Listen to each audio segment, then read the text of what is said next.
வணக்கம் மகளி. திருச்சி மாவட்டம் லால்குடி வட்டம் பூவலூர் எனும் கிராமத்துல ஒரு அரசு மேல்நிலைப்பள்ளி செயல்பட்டு வருது. கிட்டத்தட்ட பல வருடங்களாக இந்த அரசு மேல்நிலைப்பள்ளி செயல்பட்டு வருது. இந்த பள்ளியில அறிவியல் ஆசிரியராக வேலை பார்ப்பவர் தான் சதீஷ்குமார். இவருடைய கிளாஸ்னாலே மாணவர்கள் எல்லாருமே ரொம்ப உற்சாகமாயிருவாங்க. இவர் பாடத்தையும் தாண்டி பல விஷயங்களை மாணவர்களுக்கு கத்துக் கொடுப்பாரு. உதாரணத்துக்கு எப்படி பேங்குக்கு போய் படிவத்தை ஃபில் பண்றது, எப்படி கணக்குல பணம் போடுறது, எப்படி எடுக்கிறது, எப்படி அஞ்சல் அலுவலகம் போறது, அப்புறம் காவல் நிலையம் எப்படி செயல்படுறது. அது மட்டும் இல்ல, இவர் ஒரு அறிவியல் ஆசிரியர் அப்படிங்கிறதுக்காக இவர் மின்சாரம் சம்பந்தமான சில வேலைகளையும் சின்ன சின்ன வேலைகளையும் மாணவர்களுக்கு கத்துக் கொடுத்திருக்காரு. உதாரணத்துக்கு வீட்டுல ஃபியூஸ் போயிடுச்சுன்னா அது எப்படி சரி பண்ணணும், டியூப் லைட்டை எப்படி மாத்தணும், ஃபேனை எப்படி மாற்றணும், எப்படி மின் இஸ்திரியில் பெட்டியை சரி செய்யணும், மின் இணைப்பு எப்படி கொடுக்கணும், இந்த மாதிரியான சிறு சிறு வேலைகளை தனக்கு தெரிந்த விஷயங்கள், அதாவது பாடத்தை தவிர்த்து மற்ற விஷயங்களையும் மாணவர்கள் தெரிஞ்சிருக்கணும்.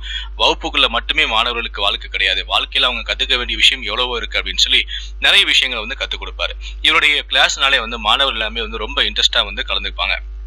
அது மட்டும் இல்ல, இவர் கிளாஸ் எடுக்கும்போது நிறைய கேள்விகளை மாணவ மாணவிகள்கிட்ட கேட்பாங்க. அதுவும் அறிவு சம்பந்தமாகவும் வாழ்க்கை சம்பந்தமாகவும் அந்த கேள்விகள் இருக்கும். இதற்காகவே அவங்களுடைய கிளாஸ்னாலே ரொம்ப இன்ட்ரெஸ்டா மாணவ மாணவிகளும் கலந்துப்பாங்க. ஒரு நாள் இப்படிதான் கிளாஸ்ல 10ஆம் வகுப்புக்கு பாடம் எடுத்துட்டு இருக்காரு. அப்போ கேள்விகளை கேட்கறதுக்காக சில மாணவிகளை எழுதி நிக்க சொல்றாரு. இப்படி அப்போ அவர் எழுந்து நிக்க சொல்லியும் ஒரு மாணவி மட்டும் எழுந்துக்காம உட்கார்ந்துகிட்டே இருக்கிறாங்க. உடனே அந்த மாணவியை பார்த்த மற்ற மாணவ மாணவிகள் எல்லாமே சிரிக்கிறாங்க.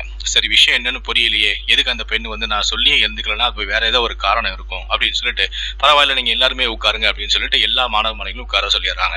அப்புறம் அவரும் கிளாஸ் எடுத்துட்டு அவரும் கிளாஸை முடிச்சுட்டு போயிடுறாரு. அப்புறம் ஸ்கூலும் முடிஞ்சது. எல்லாருமே ஸ்கூலை விட்டு கிளம்பி போகும்போது அந்த மாணவி மட்டும் தனியா இந்த ஆசிரியரை பார்க்க வந்திருக்காங்க. இந்த ஆசிரியர் சிவகுமார் இந்த சதீஷ்குமாரை பார்த்து, சார் என்னை மன்னிச்சுக்கங்க, நீங்க கிளாஸ்ல எந்திக்க சொல்லியும் நான் எந்திக்கல, என்னை மன்னிச்சுக்கங்க அப்படின்னு சொல்லியிருக்காரு. அப்ப ஏமா நீ எந்திக்கல அப்படின்னு சொல்லி ஒரு காரணத்தை கேட்டிருக்காரு. அப்போ அந்த மாணவி சொல்லியிருக்கு, சார் இன்னைக்கு எனக்கு பீரியட்ஸ் வந்துருச்சு, அதனாலதான் நான் எந்திக்கல. பீரியட்ஸ் வந்தா என்னம்மா, பாத்ரூம்ல போயிட்டு நீ வாஷ் பண்ணிட்டு வர வேண்டியதானே அப்படின்னு சொல்லியிருக்காங்க. உடனே அந்த பொண்ணு சொல்லியிருக்கு, இல்ல சார் எனக்கு பீரியட்ஸ் வந்திருக்கு, என்னுடைய ட்ரெஸ்ஸும் கிழிஞ்சிருக்கு, முக்கியமா நம்மளுடைய ஸ்கூல்ல இருக்கக்கூடிய பாத்ரூமை யூஸ் பண்ணவே முடியாது, ரொம்ப அசுத்தமா இருக்கும், உள்ள நுழைஞ்சாலே வாமிட்டா வரும், அது மட்டும் இல்ல நம்மளுடைய பாத்ரூம்ல கதவும் கிடையாது, அதனால அதை மாத்தவே முடியாது சார். நான் காலையில இருந்து நான் இடத்த விட்டு நான் எந்திக்கவே இல்லை சார், இப்போ நான் வீட்டுக்கு போகும்போது தான் நான் எந்திரிச்சே வரேன், அது வரைக்கும் நான் கிளாஸுக்குள்ள வந்த உடனே எப்போ உட்கார்ந்தனோ இப்பதான் சார் நான் எந்திரிச்சே வெளியே வரேன் அப்படிங்கிற மாதிரி ரொம்ப வருத்தப்பட்டு சொல்லியிருக்கு. உடனே இவரும், ஐயோ அப்படியாம்மா, சரிம்மா, பரவாயில்லம்மா, நாளையில இருந்து நீ எப்பவும் போல வழக்கம் போல நீ ஸ்கூலுக்கு வாமா, மனசுல எதுவும் நினைச்சுக்காத அப்படின்னு சொல்லிட்டு அந்த பொண்ணை அனுப்பி வச்சிடறாரு. அதுக்கப்புறம் மறுநாள் இவர் வரும்போதே யோசனை பண்ணிட்டே வர்றாரு.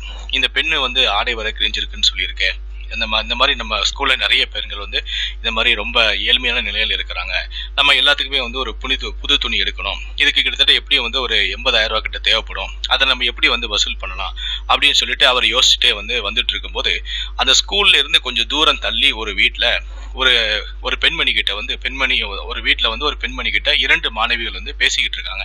அப்போ இவர் அந்த 2 மாணவிகள் பேசுறது கவனிக்கிறாரு. எதுக்காக ஸ்கூல் டைம்ல ஸ்கூலுக்குள்ள போகாம இந்த 2 பெண்களும் இந்த பெண்கிட்ட பேசிட்டு இருக்காங்க அப்படின்னு தெரியல அப்படின்னு சொல்லி அவர் வண்டியை நிறுத்திட்டு அந்த 2 மாணவிகளையும் கூப்பிடுறாங்க. கூப்பிட்டுட்டு, என்னமா விஷயம், இங்க என்ன அவங்க கிட்ட பேசிட்டு இருக்கீங்க, என்ன விஷயம் அப்படின்னு சொல்லி கேக்குறாங்க.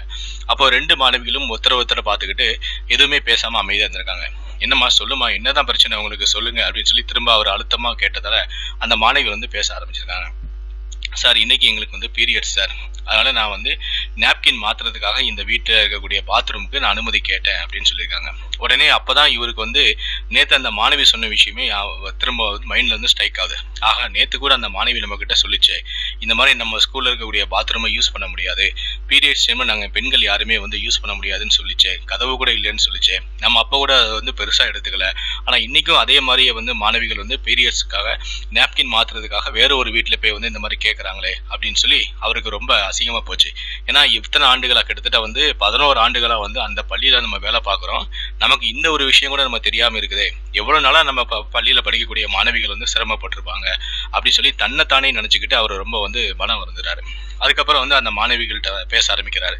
என்னம்மா, எப்பவுமே எல்லாருமே இப்படிதானா, எல்லாருமே பீரியட்ஸ் வந்துச்சுன்னா இந்த மாதிரி தான் நீங்க போயிட்டு இல்ல வீட்டுல எல்லாம் கேட்டுதான் நீங்க மாத்துவீங்களா அப்படின்னு சொல்லி கேக்குறாரு. அப்போ அந்த மாணவி சொல்றாங்க, இல்ல சார், பெரும்பாலும் இந்த மாதிரி பீரியட்ஸ் வரக்கூடிய நாட்கள் வந்துச்சுனாலே நிறைய மாணவிகள் லீவு போட்டுருவாங்க, யாருமே ஸ்கூலுக்கு வர மாட்டாங்க, நாங்கள் வந்து சில மாணவிகள் தான் இந்த மாதிரி நாங்கள் வந்து ஸ்கூலுக்கு வந்துடுவோம், ஆனால் எங்கள் சில பேருக்கு வந்து சீக்கிரமாகவே வந்துடும், சில பேருக்கு லேட்டாக வரும். அந்த மாதிரி எங்களால் நாங்கள் சரியாக கணிக்க முடியாத இந்த மாதிரி விஷயங்களை நான் வந்து மாட்டிப்போம்.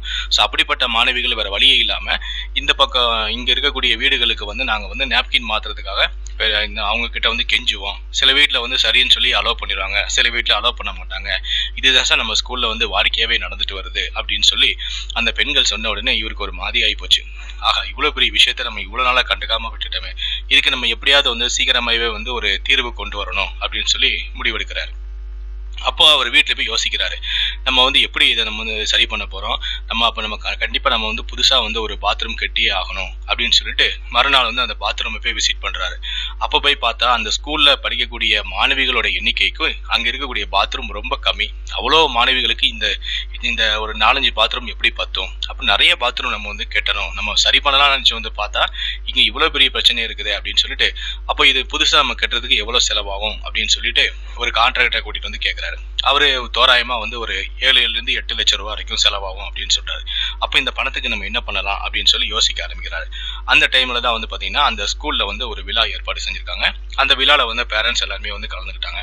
அந்த விழால வந்து சதீஷ்குமார் என்ன சொன்னாருன்னா, இந்த மாதிரி எங்க ஸ்கூல்ல இருக்கக்கூடிய பாத்ரூம் வந்து ரொம்ப ரொம்ப மோசமான ஒரு நிலையில இருக்கு, இதை இடிச்சுட்டு புதுசா வந்து ஒரு பாத்ரூம் கட்டணும், இது வந்து பெண்களுக்காக தான் இதுக்கு நான் முக்கியத்துவம் கொடுத்து இந்த பாத்ரூம் கட்ட போறேன், ஸோ இதுல முதல் பங்களிப்பா என்னுடைய பங்களிப்பு இருக்கட்டும் அப்படின்னு சொல்லி நான் வந்து ஒரு 50,000 ரூபாய் நான் போடுறேன், கிட்டத்தட்ட வந்து இதுக்கு வந்து ஒரு 10 லட்சம் ரூபாய் வரைக்கும் செலவு தேவைப்படுது, நான் வந்து ஒரு 50,000 ரூபாய் போடுறேன் அப்படின்னு சொல்லி தன்னுடைய பங்கா வந்து ஒரு 50,000 ரூபாய் வந்து அதுல போடுறாரு. உடனே அந்த கூட்டத்தில் வந்து இன்னொருத்தர் வந்து நானும் என்னுடைய பங்கா வந்து நான் ஒரு 50,000 ரூபாய் போடுறேன் அப்படின்னு சொல்லி அவர் முன் வராரு. அப்புறம் இன்னொருத்தர் வந்து நான் வந்து இந்த கட்டடம் கட்டுறதுக்கு சிமெண்ட் என்ன எவ்வளவு தேவைப்படுதோ அதெல்லாமே நான் வாங்கி தரேன் அப்படின்னு சொல்லி ஒருத்தர் முன் வராரு. இப்படியே வந்து அந்த விழாவில் மட்டுமே பார்த்தீங்கன்னா கிட்டத்தட்ட வந்து 1,40,000 ரூபாய் வந்து அவர் கலெக்ஷன் பண்ணிடுறாரு. அதுக்கப்புறம் இந்த பணம் பத்தாதே, இதை எப்படி நம்ம வந்து கட்ட போறோம் அப்படின்னு சொல்லிட்டு சோசியல் மீடியா பக்கம் வராரு. ஃபேஸ்புக், வாட்ஸ்அப், அதுக்கப்புறம் அவருடைய நண்பர்கள், இந்த மாதிரி தெரிஞ்சவங்க எல்லாருக்கிட்டையுமே வந்து இந்த மாதிரி பண உதவி தேவைப்படுது அப்படின்னு சொல்றாங்க. எல்லாருமே முன் வந்து நல்ல ஒரு விஷயம், நல்ல ஒரு காரியம், கண்டிப்பா நம்ம வந்து இதை செஞ்சு ஆகணும் அப்படின்னு சொல்லி எல்லாருமே வந்து பண உதவியும் செய்யறாரு. உடனே அந்த வேலையும் வந்து அவர் ஸ்டார்ட் பண்றாரு. கிட்டத்தட்ட வந்து பாத்தீங்கன்னா 15 கழிவறைகள் கட்டுறாரு. அதுல 11 கழிவறைகள் வந்து மாணவிகளுக்கும் 4 கழிவறைகள் வந்து ஆசிரியர்களுக்கும் கொடுக்குறாங்க. அது போக வந்து நாப்கின் எரியூட்டக்கூடிய கருவி, இந்த மாதிரி எக்கச்சக்கமான விஷயங்கள், நாப்கின் வரக்கூடிய ஒரு கருவி, இந்த மாதிரி எல்லாமே வந்து பெண்களுக்கு என்னென்ன விஷயங்கள்லாம் தேவையோ எல்லாத்தையுமே வந்து அதை செட் பண்ணி நினைச்ச மாதிரியே அந்த பாத்ரூமையும் கட்டி முடிக்கிறாரு. இப்போ அந்த மாணவிகள்கிட்ட சொல்றாங்க, இனிமே நீங்க யாருமே வந்து லீவு போட வேணாம், உங்களுக்கு இனி அந்த பீரியட்ஸ் பிரச்சனையே இருக்காது, நீங்க இந்த மாதிரி ஸ்கூலுக்கு வெளியே போய் எந்த ஒரு வீட்லயும் நீங்க இனி கெஞ்ச வேண்டாம், நம்ம ஸ்கூல்லேயே உங்களுக்கு தேவையான எல்லா வசதிகளையும் நான் செஞ்சு கொடுத்துருக்கேன், இந்த வசதிகள் பத்தலை, இன்னும் உங்களுக்கு வேற ஏதாவது தேவைன்னா கூட என்ன வந்து நீங்க எங்கிட்ட வந்து சொல்லுங்க, நான் கண்டிப்பா உங்களுக்கு தேவையான எல்லா விஷயத்தையுமே வந்து செஞ்சு கொடுக்குறேன் அப்படின்னு சொல்லியிருக்காரு. அரசு மேல்நிலைப்பள்ளி ஆசிரியர் சதீஷ்குமாரோடைய இந்த செயலை பற்றிய உங்களுடைய கருத்துக்கள் என்ன அப்படிங்கிறத கீழே இருக்கக்கூடிய கமெண்ட் செக்ஷன்ல மறக்காம சொல்லுங்க.